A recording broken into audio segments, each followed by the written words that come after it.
Hello, and welcome to the boss guide. Just to remind you guys, this guide has some spoilers about boss mechanics, some boss locations, and also could have some end game features in it, so be aware of that. And I will focus on dodging the boss patterns without any movement scrolls, just with a bear dash. So keep that in mind. And without further ado, let's get started.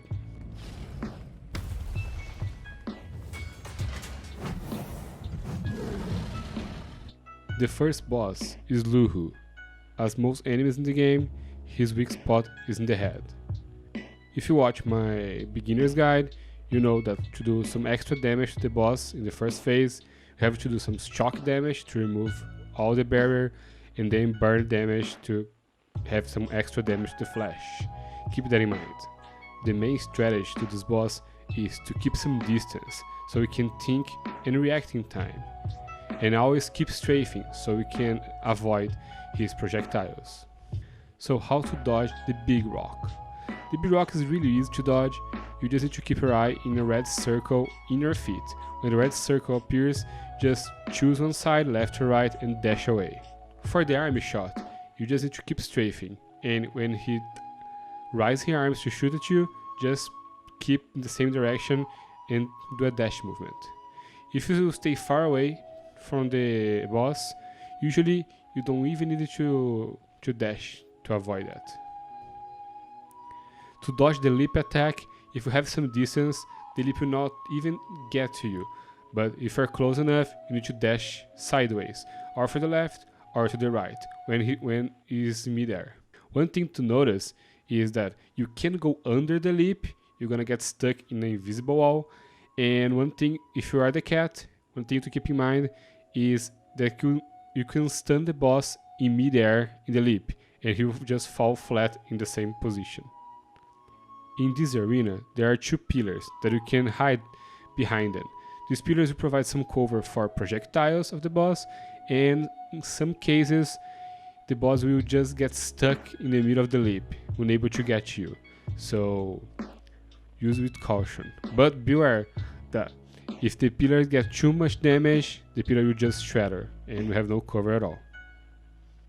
If the boss starts to chase you to the ground's land, just keep going on the opposite direction, and when he raises their arms up, just dash away. That's the easy way to avoid that attack. When the boss got hit sometimes, he'll just jump away and start to charge his shield. In that time, you can still hit from below, but be aware that you spawn some beetles in the first time, and after that you spawn some explosive cubs, so be aware of that to not be surprised. And that's it for Luhu. So let's go for Desert Worm.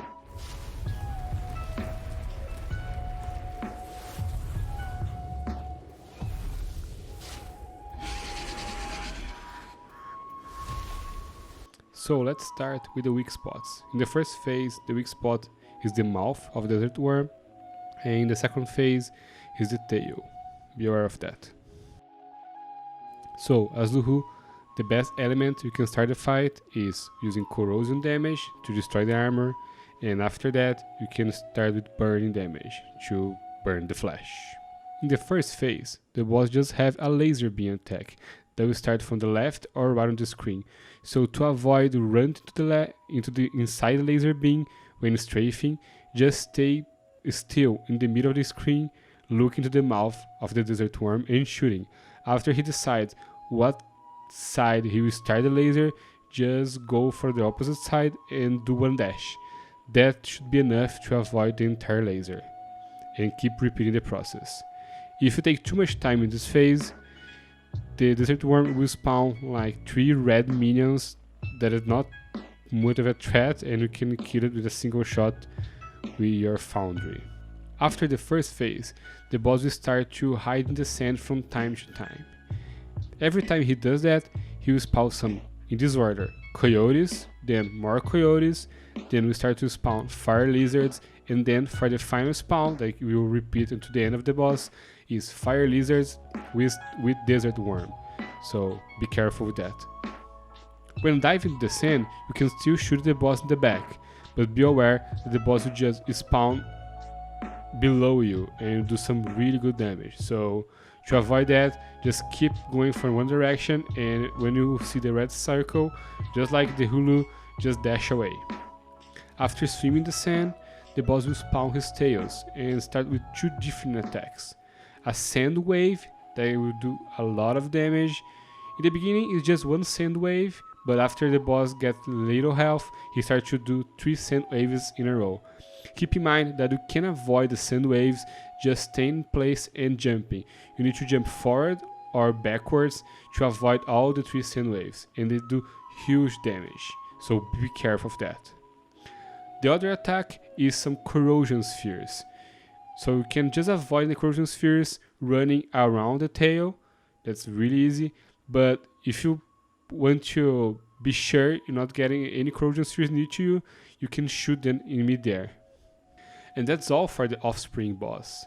Usually the new players have some troubles with the laser beam because they just keep strafing and they can end up inside the beam itself. But if you stay just in your position in the center of the mouth, you can just predict when the beam will come and you can just go to the opposite direction. And yeah, let's go for Yoruhimaru now.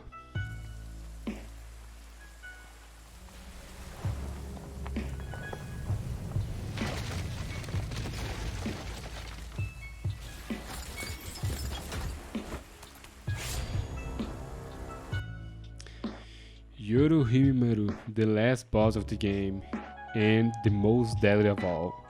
So let's start it.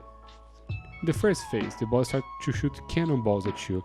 To avoid that, just go for one direction, left or right, and to the end. If you get to the edge of the map and you need to change directions, don't forget to go a little further from the boat or a little closer to the boat to avoid some hit from the other cannonballs from earlier. After destroying 3 cannons, a water barrel will appear and the boat will become immune to damage. To proceed, you need to kill the launch octopus to get a cannonball, and then put a cannonball inside a cannon and shoot at the ship. In this phase, the ship will start to shoot a barrage of fire parallel to the boat, so keep that in mind. If you hear a sound clue of fire shots, just dash in the direction of the ship or away from the ship to avoid being hit. After put the cannonball in the cannon and shoot at the ship, the barrel will disappear, the cannons will fire again, and some squids will start to spawn from the boat towards the arena.